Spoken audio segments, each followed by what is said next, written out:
Hindi maganda ang naging balita para sa lahat ng mga boxing fans sa kadahilanan na hindi nagawang manalo ang ating kababayan na si Olympic bronze medalist na si Yomir Marcial sa kauna-unahang tapak nito sa 2024 Paris Olympics kaninang madaling araw, kung saan kanyang nakasagupa ang 20 anyos na pambato ng Uzbekistan na si Turabek Kavalayev.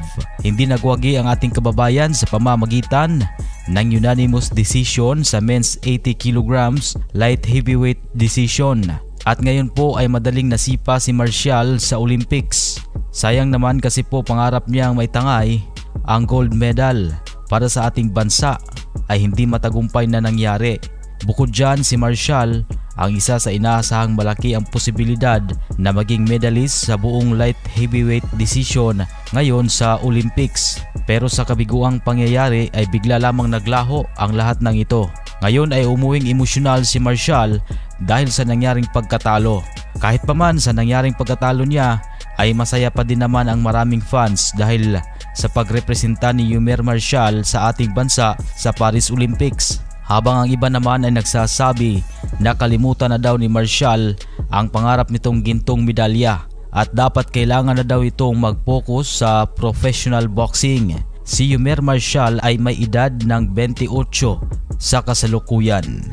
Sa ibang dako naman, sa pinakahuling impormasyon nga pala sa knockout artist na si Ryan Garcia ay harapang sinabi niyang siya daw ay napikon at nanggigil sa Japanese kickboxer na si Rukia Anpo nang dahil sa kahit pa man exhibition fight daw ang laban kontra sa ating pambansang kamao Manny Pacquiao ay nagpakita at nagtangka daw si Anpo ng pamamahiya sa ating pambansang kamao.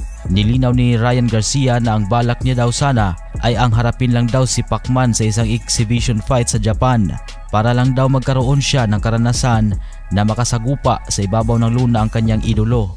Ngunit dahil umano sa pambabastos na nilikha ni Rukia Anpo kay Pacquiao, kaya si Anpo na umano ang gusto niyang makalaban sa loob ng luna. Sinabi ni Ryan Garcia na kanya daw talagang ipaghihiganti si Pacquiao dahil kanyang haharapin si Anpo.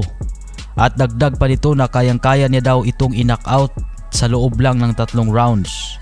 Mahusay na fighter din naman daw si Rukia Anpo di ni Garcia. Ito daw ang magandang laban para sa kanya. Puna naman ng mga fans na matalino daw galaw ang pinapakita ngayon ni Ryan Garcia at ito ay kikita daw ng limpak-limpak na pera sa pamamagitan ng paglaban sa Japan sa isang exhibition fight habang hindi pa siya kwalipikado na makabalik sa professional fight ng boxing. Kasi kung ating maaalala ay hinatulan si Ryan Garcia ng 1 taong suspensyon nang dahil kasi ay nagpositibo ito sa ipinagbabawal na gamot sa huling bakbakan niya kontra sa former undisputed lightweight world champion Devin Haney na kanyang pinatumba sa laban.